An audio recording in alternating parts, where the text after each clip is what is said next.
Hello, CSFL. Demons owner here. Not a smack talk video this time. Wanted to go over some stats with you guys to put a meaningful video out this time. So let's see where we're at after 7 weeks. I'm going to start off with team offenses. So we've got the Piranhas with a strong season so far, leading the league in total yards, up there in pass yards as well, and having a good strong season with rush yards. Can see Cobras, Gators, Blue Jays all having good seasons. Bears, Rhinos round out the top six for total yards. Then our bottom six is Demons, Scorpions, Werewolves, Wildcats, Vipers, and Dragons. I'm actually shocked to see my team in seventh place on that list for total yards. I thought it'd be a lot lower. Shocking to see the Vipers down so low after coming off a championship win. But we'll get to them on the defensive stats because they're playing a really strong defensive year.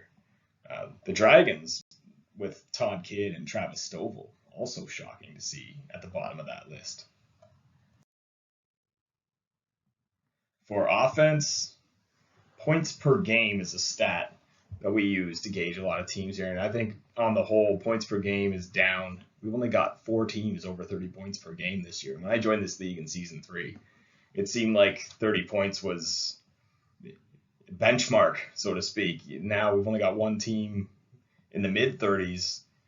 The other teams are the Gators, Rhinos, Wildcats are barely over 30 points, but the Blue Jays are easily the highest scoring team in the league right now.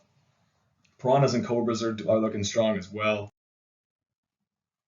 And then our bottom six is rounded out. The Bears are close to breaking into the top six with 29 points a game. But then there's a clear separation in the bottom four here. The Werewolves, Vipers, Dragons, and Demons are the bottom four for points a game, and it shows in the stats when you in the standings when you see that these teams are struggling. They're not scoring enough points. We get into total defense. You can see I mentioned the Vipers earlier. It looks like their games are low-scoring games. They're holding other teams to very few yards, holding other teams to very few points. They're just not coming away with the wins. But they do have the best defense in the league for total yardage, as well as if you look at points a game, they're not allowing a whole lot either, only 23. Werewolves, Demons, Dragons, all having strong defensive performances, and it's showing that this year is not the year the defense is going to win championships by the look of it, because the offensive teams are clearly doing better than the defensive ones. Because as you round out the total yards and the points per, and even look at the points per game column for these bottom six teams, so to speak. The Bears. No one's going to say they have a bad defense, but their yardage, they're not in the top six. Piranhas, the worst defense in the league by yardage. I think these yards aren't telling the whole story. These games sometimes maybe there's some garbage time in there, or these games are getting out of hand in the defense, getting away from the defense a little bit sometimes. But Gators, Rhinos, Cobras, Piranhas, Bears, Blue Jays, these teams are not. These are some of the top teams right now, and defensively, these stats might be deceiving. All right, let's get into some individual stats. I'm going to go through all the QB stats. You're going to see the top 5 for every category that I go through here for all positions. It's only going to be the top 5. So for QB rating, we've got the Gators, Thomas Brown leading the league, having a strong season. Young quarterback, Bradley McNamara, rounding it out. Eric Reeves, the veteran, the only veteran on the list for QB rating, is continuing to have a strong career. Alonzo Atkins and the new rookie Pat Hall in the top 5. For yardage, Alonzo Graham and Eric Reeves, 2 veterans leading the league for yardage, showing that these young guys may not be owning the league yet, but we've got McNamara and Atkins having strong seasons as well. And Gene Ingram rounds out the top 5, another veteran. So these veterans showing strong in the yardage category. But you can see even Ingram's rating is down this year. He's thrown a lot of picks. For touchdowns, again, it's those veterans, Reeves and Graham. These guys have been around a long time. They're up there for career leaders in these yardage and touchdowns. But we've got some young blood here. We see Thomas Brown's name again in the TD category. We have Bradley McNamara, Pat Hall. These guys are continuing to get their names up there, and they're having good years. And you look at those interception columns for Brown and McNamara, only 2 interceptions on the season. It's not like they're not throwing the ball a lot when you see 99 completions and 100 completions for those quarterbacks. These guys are having great seasons. Let's get into rushing. So we have our rushing leaders on display. Blaine Higgins, the Blue Jays, another Blue Jay. We saw a lot of Eric Reeves for the passing. We also have Blaine Higgins up there for rushing. So it shows when these guys are averaging the most points in the league. We got Blaine Higgins leading the league in rush yards. Mark Marshall, a name we're used to seeing up there for the Rhinos, 2nd place. And we have Jones from the Werewolves, 713 yards. Rico Bennett making a name for himself in this league, up there again for 711 yards. And of course, Willie Burnside's in the top 5. We're all familiar with that at this point. For touchdowns, Chris Jones, 2nd year in the league, 9 touchdowns for him, having a great year. Mark Marshall, Darius Burke, Higgins, and there's the Dragons' Travis Stovall, rounding out the touchdown category. Some strong running backs on that list, having great seasons. For the wide receivers, we have Piranha's 2nd-year vet, Frank Carroll, rounding out the top of the list. Barry Perkins, last year's MVP, 2nd overall. Antrell Adams, you'll see he's leading the league in yards. He's 3rd on the list. Demon Seth White, all the struggles we have, we actually have a receiver on the in the top 5, so that's shocking to see. And Barnett rounding out the top 5. But there's, as I mentioned, Antrell Adams of the Blue Jays, another yardage leader for these Blue Jays. These guys offensively are all over the place this year and leading stat categories like crazy. They're having a great year offensively.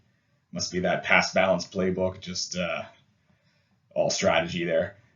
So we have Barnett of the Gators, 2nd in the league with Thomas Brown throwing him the ball. He's having a good season. Carroll round in 3rd. Randy Dorsey gets his name on the list from the Rhinos, and Bears star receiver Strickland rounding up the top 5 with 643 yards. So some usual suspects near the bottom of the top 5 there. Get into touchdowns. It's Antrell Adams again, Barnett again. These guys looks like they're the 1 and 2 in the league right now, having great seasons. We've got Harris, Dorsey, and Strickland with 8 touchdowns apiece after that.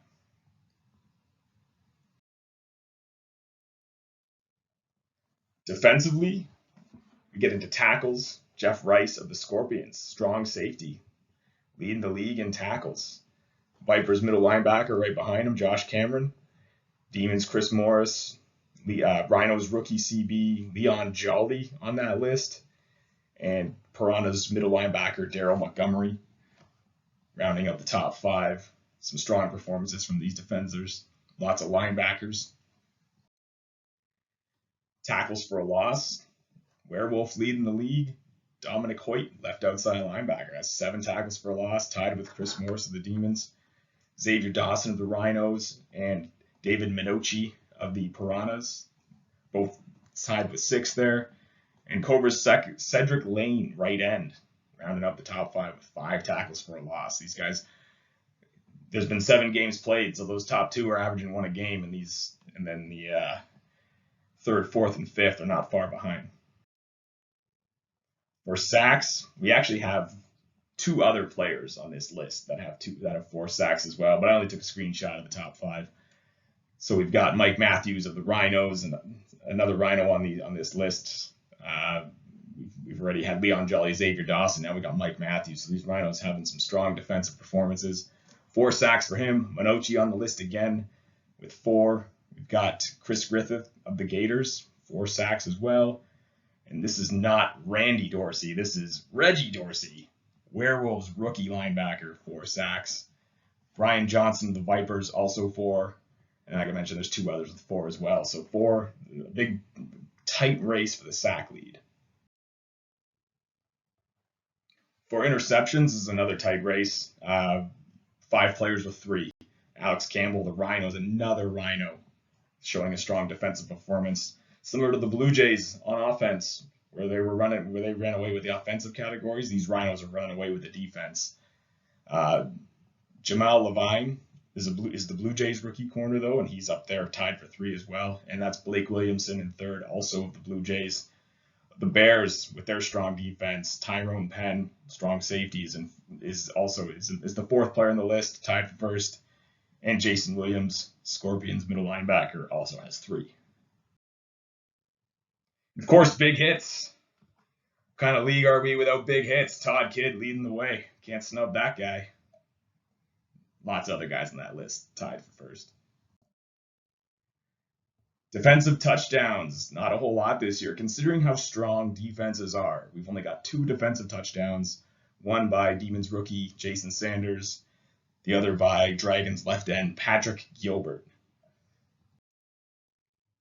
And I wanted to round out the list with kick return stats. I kept it to touchdowns. You can see the averages on the left. But Chris Peterson, wide receiver rookie for the Piranhas, is the league leader for kick return average, has 2 kick return touchdowns in the year. CJ Holiday of the Demons also has 2. But then you get into Brian Williams of the Cobras has a touchdown, Alan Dwight of the Rhinos, Josh Ingram of the Gators, and of course not on this list is someone we're all familiar with, Jackie Wilson has a touchdown. So lots of touchdowns in the kick return column. Can't wait to see who leads the league in that by the end of the year. All right, thanks guys. Figured it'd be a quick update on stats. Hope you guys enjoyed it. Until next time.